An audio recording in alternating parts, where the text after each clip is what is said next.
بسم اللہ الرحمن الرحیم۔ السلام علیکم۔ Dubai international public school and college Mansehra, جماعت داہم، مضمون اردو لازمی۔ آج کا ہمارا عنوان ہے ایک کہانی بڑی پرانی، یہ سبق نمبر 5 ہے۔ آج ہم اس کی فرہنگ کریں گے۔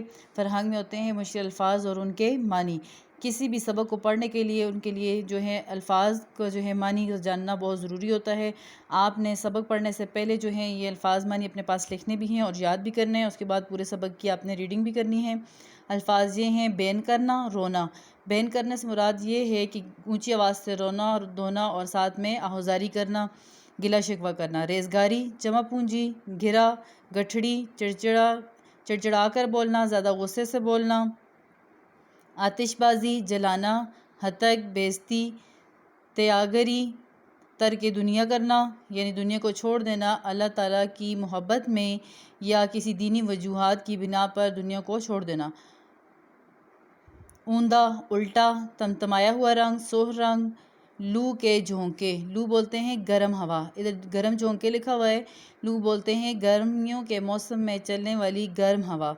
چچوری، کم ظرف، ادنا، دیوان، سیڑھی، صوفہ نما، پلنگ۔ پرائیویڈنٹ فنڈ، نوکری چھوڑنے کے بعد حکومت سے ملنے والا فنڈ۔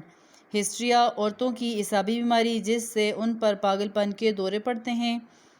گیلن سی چبوتے، نمی یا گیلا پن کا چبھنا۔ وسوسہ، وہم، اندیشہ، پشت، پیٹھ۔ نیک شگون، نیک فال، اچھی پیش گوئی۔ دکھڑا رونا، مصیبت بیان کرنا۔ کٹیلا لہجہ، تیز لہجہ، تلخ لہجہ۔ سر پر ناچنا، سر پر سوار ہونا، بے ادب ہونا۔ جھنجھلا کر، غصے میں آ کر، پیچ و تاب کھا کر، تنتنے میں، اکڑ میں، رعب سے، ڈنڈی مارنا، بے ایمانی کرنا۔ دھوکہ، ذہن میں پھندے کھلنا، خیالات کے دریچے کھلنا۔ سر دھمک ہونا، سر میں ہلکا درد ہونا، ٹیس اٹھنا۔ منصفی، عدل و انصاف سے فیصلہ کرنا۔ نیموا، آنکھیں، ادھ کھلی آنکھیں۔ ہراساں، خوفزدہ، تڑخ کر بولنا، جھنجھلا کر بولنا۔ ہانپنا، سانس اکھڑنا۔ کھسوٹ کر، نوچ کر، زبردستی، مستحکم، مضبوط۔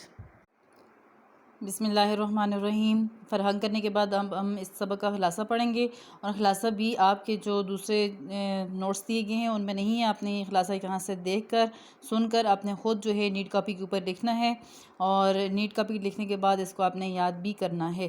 ایک کہانی بڑی پرانی، حاجرہ مسرور کا ایک بہترین افسانہ ہے۔ اس افسانے میں مصنفہ ایک بیوی کی کہانی قلم بند کی ہے۔ مصنفہ نے ایک بیوی کی کہانی کو قلم بند کی ہے جو نہایت ایماندار، پڑھی لکھی خاتون ہے، لیکن اس کے شوہر بڑے بدمزاج، سخت طبیعت والے آدمی ہیں۔ معمولی سی بات پر غصے اور ناراضگی کا اظہار کرتے ہیں، ہر وقت بیوی کو ڈانٹتے ہیں۔ بالآخر اس لڑائی جھگڑے سے تبدک جیسی بیماری میں مبتلا ہو جاتی ہے۔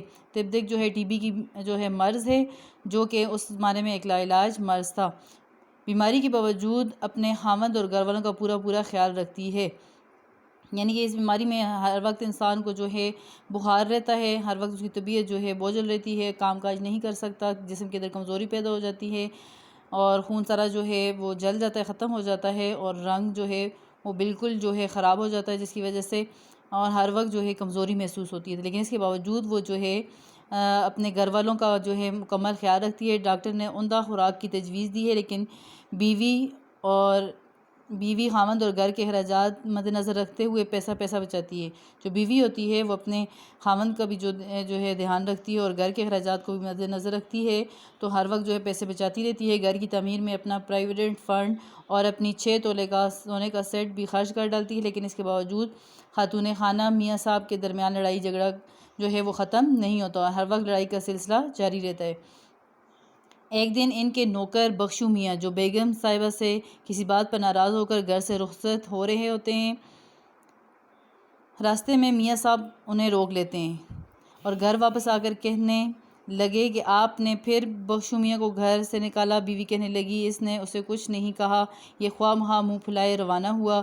میں نے اسے کیا کہا ہے؟ ہاں، اس گھر کے لیے میں نے اپنی جان کھپا دی، یعنی بہت زیادہ میں نے محنت کی ہے، اور آپ لوگوں کے ہاں میری کوئی قدر نہیں ہے۔ یہ باتیں سن کر میاں صاحب پر کسی قسم کا اثر نہ ہوا۔ میاں صاحب کی خصلتوں میں یہ بات شامل ہے۔ خصلتوں یعنی بری عادتوں میں جب گھر میں لڑائی ہوتی ہے تو چند مخصوص رشتہ داروں کو گھر بلا لیتے ہیں، اور ایک دن جب یہ تمام لوگ ایک جگہ بیٹھے چائے پی رہے تھے، میاں کی ہر بات میں ہاں ملا رہے تھے، یعنی جن لوگوں کو اس نے بلایا ہوا تھا گھر میں، اپنا جو ہے معاملہ سامنے رکھ کر ان سے فیصلہ کروا رہا تھا، تو وہ صرف جو ہے یک طرفہ بات کر رہے تھے، یعنی اپنا یک طرفہ فیصلہ سنا رہے تھے۔ جتنے مہمان بھی تھے منصفانہ بات انہوں نے نہیں کی کہ معمولی سی بات پر خاوند اور بیوی کے درمیان لڑائی شروع ہو جاتی ہے۔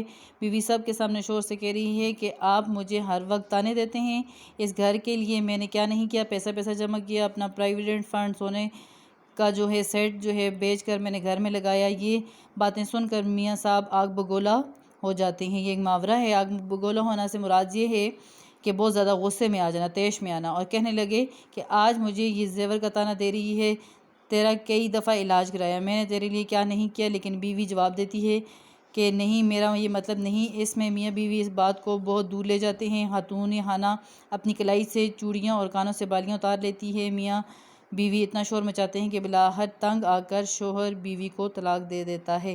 یہ ایک ناپسندیدہ فعل ہے اور جو ہے حلال اور جائز کاموں میں سب سے زیادہ۔